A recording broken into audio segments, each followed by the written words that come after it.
When you buy a video game, the first thing you see is the box art on the front. If you have a game on your shelf, you see the art on the spine of the box. But probably the least talked about and least respected part of a game's box is the back of it, which sucks because some of the stuff on here is pretty cool. Like, check out the back of Sonic R's box. The racing game with an attitude. The world's most notorious speed demon pushes the 32-bit speed limit into extreme overdrive in a twisting, turning, upside-down, corkscrewing race for the finish line.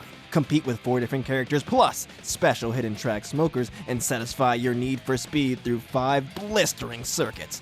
This wicked band of mock maniacs is sporting enough torque to keep you flossing bug guts out of your teeth for days. Whoever wrote this stuffed it full of more adjectives than a college English essay. Dude found every speed-related word in a dictionary and jammed it in there. But that's what makes the backs of video game boxes so awesome. You see, the front of the box is just meant to be an eye-catcher. Something straightforward and easily recognizable. Usually a clear picture of the main character of the game with the title of the game somewhere. It's typically pretty simple stuff.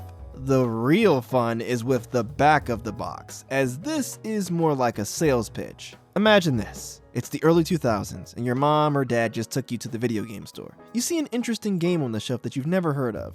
The cover looks cool, but you really can't tell much about the game from just the box art on the front.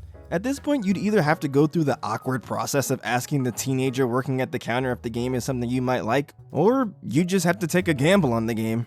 Except you don't have to do either of those things. You want to know why? Because you have the back of the box to look at. The back of the box will usually have a few sentences to describe what the story of the game is and what the gameplay is like. Typically, there will be a few screenshots as well, which lets you see what the game looks like in action. One of my favorite box backs is the one for the Generation 1 Pokemon games. For the most part, the back of the box isn't anything special, just kinda generic telling you the narrative of the game, but the funniest thing is the last line here at the bottom. Requires basic reading skills to fully enjoy the entertaining story. If you're illiterate, nah, this ain't the game for you, bro. I don't know, I feel like this is a little condescending. Obviously, I get it's a game for kids, so hey, there's a chance you may have picked this game up for your 5-year-old kid who can't read yet, but I still think it's kinda funny. Another funny box back is the one for the original Legend of Zelda. This part here near the bottom says, Extended Playing Power. Zelda is programmed to remember everything you find on your journey, so you never have to start your search empty-handed. This is just a really elaborate way of saying the game has a save feature.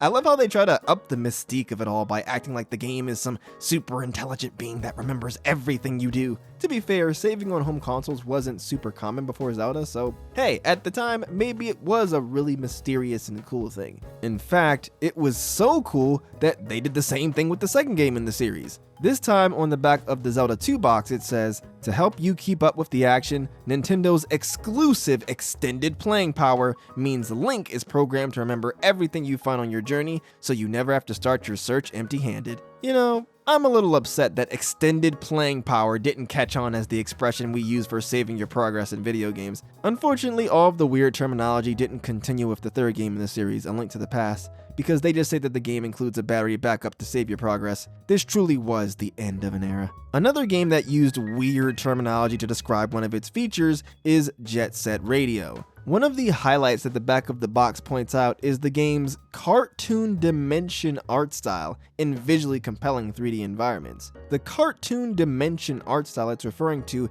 is the game's use of cel-shaded 3D graphics. Cel shading gives 3D models a more flat 2D look to them, almost making it seem like they're a 3D cartoon. So the term cartoon dimension art style is actually a pretty accurate way to describe the game's visuals. Unfortunately, this phrase didn't stick around because with the next game in the series, Jet Set Radio Future, they dropped the cartoon dimension art style and simply said that the game had vibrant cel-shaded graphics. Man, I miss the goofy names used for game mechanics and features. Now I'm sad.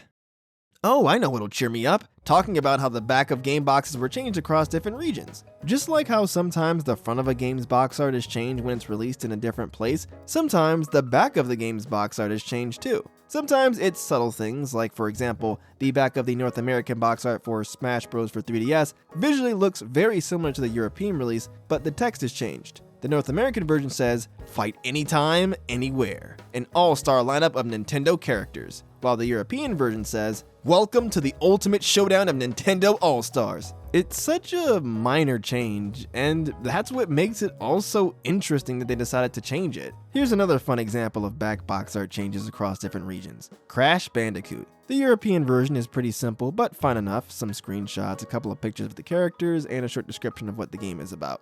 But now, let's look at the North American version. My goodness, did they use an atrocious font. You do get used to it after a while, but man, is it tough to read at first. One thing I do love is the quote they have at the top here. The 90s magazine Die Hard game fan called Crash Bandicoot the best action platform game I've ever seen or played. I love how they just had to make that distinction there. Quotes from video game magazines were at one point pretty common to see on the back of game boxes. Some of the magazines whose quotes you'd see from time to time were GamePro, Electronic Gaming Monthly, and the official PlayStation magazine. PlayStation magazine said that Ridge Racer Type 4 has to be the best looking PlayStation racer ever. Yes, edging out even Gran Turismo. You know, I actually might have to agree with them there. R4 is a fantastic looking PS1 game. Also, you gotta love how games had no problem dunking on their competition by name back in the day. They just didn't care. Game Informer quotes used to be everywhere too. They said that Resident Evil 4 was destined to be the greatest survival horror game of all time. The back of the North American version of RE4's box art looks fine enough, but I really like the European version. They decided to make the whole thing look like it was written on a typewriter, which is really cool since typewriters are a big part of the Resident Evil series, given that you use them to save in a lot of games. What makes it even better is that there are also these haunting messages in red ink scribbled on the page. You thought you knew about horror. You thought you knew about survival. Think again. The nightmares never end. Leon S. Kennedy has put the past behind him. He survived the outbreak in Raccoon City 6 years ago. Creatures feeding on human flesh. Now a government agent, he is sent to a remote European village. There's something wrong with the villagers. The president's daughter has been kidnapped. The past is never dead and buried. It's a little corny, but I think it's a lot more interesting than the North American release. When RE4 got ported to the PS2, the game got new art on the back of the box as well. The European version kept with the typewriter aesthetic, although they got rid of the creepy scribbled messages. One interesting thing about the North American version is that the back of the box advertises that the game supports progressive scan, 16:9 widescreen, and Dolby Pro Logic 2. I love how having widescreen was a noteworthy feature back in the mid-2000s. What a time, man. Unfortunately, over the years, what ended up happening was a lot of the back box arts of games ended up being ruined by being plastered with logos, warnings, and codes everywhere. Like, look at the back of the box for Street Fighter 6. The top part is pretty sweet. You've got cool artwork of all of the characters there and a couple of screenshots at the bottom. But then nearly the entire bottom half is a bunch of age rating, disclaimer, and warning type stuff. Some of the information that games put on the back of boxes are cool. Like, for example, I always appreciate how Wii games would tell you what controllers were usable in the game that you were playing. A lot of games will also tell you how many players the game supports and if the game has online connectivity or not, which is helpful. It just sucks that typically the back of the video game boxes will have a third, if not more, of its space being taken up by stuff like this. I'm guessing some of this stuff is probably legally required, so I suppose there's not really much you can do there. And who knows, maybe some of these warnings actually do help people who could potentially be affected by stuff that happens in the games they play. The old video game backs of boxes were great. These were really clean and easy to digest, but still filled with personality. Just look at this back box art for Sonic 1. There's a barcode here, a bit of info at the bottom, and a picture saying that the game only allows for one player. But besides that, the rest of the back box art is filled with pictures of Sonic, screenshots, and classic 90s attitude.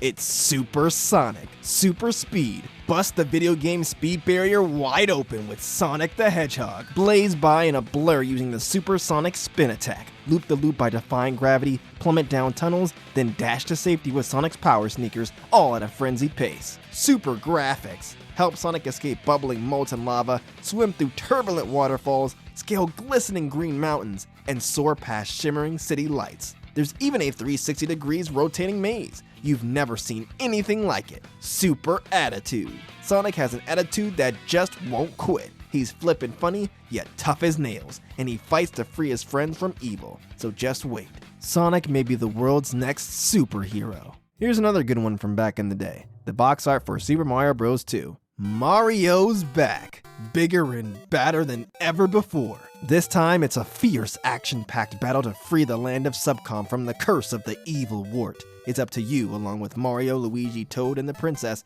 to fight your way through bizarre, multi-leveled worlds and find him. I like how they try to pretend like you're actually a part of the game's world. This time, you've got a brand new kind of power, plucking power. And now anything you find can be a weapon. This is another one of those goofy names used for game mechanics back in the day. All plucking power is just the ability to pick stuff up. But beware, you've never seen creatures like these. Shy Guys and Tweeters, Ninja and Bezos. For a second I thought it said Bezos. And you've never had an adventure like this. Only cunning and speed can save you now. I love how they have this big logo for the Nintendo Entertainment System on the bottom to let you know what console the game is for, but just in case you didn't see that, they also have this text here, for use with the Nintendo Entertainment System. Capcom actually had an interesting trend with the back of their boxes in the 80s. Do you all know Captain Commando from the Marvel vs. Capcom games? Well, you might know that his first game was the 1991 beat-em-up arcade game called Captain Commando. However, what you may not know is that Captain Commando actually started as a sort of mascot character for Capcom USA, and you can see him on the backs of boxes for old Capcom NES games in the latter half of the 80s. On the back of Mega Man for the NES, we can see Captain Commando in the top left corner. Obviously, he looks very different from his current design. He would actually get another design before his current design, and you can see this design on the next game in the series, Mega Man 2 for the NES. They made him a whole lot more realistic looking. They also gave him a pet alien monkey looking thing. Unfortunately, Captain Commando failed to stick around as a mascot for Capcom. If you all know of any other games with cool stuff on the back of their boxes, please let me know in the comments. If you want to watch more videos where I talk about game packaging art, I have a whole playlist of videos for you to check out. That's all I've got to talk about for today though, so thanks for watching y'all, and have a great rest of your day.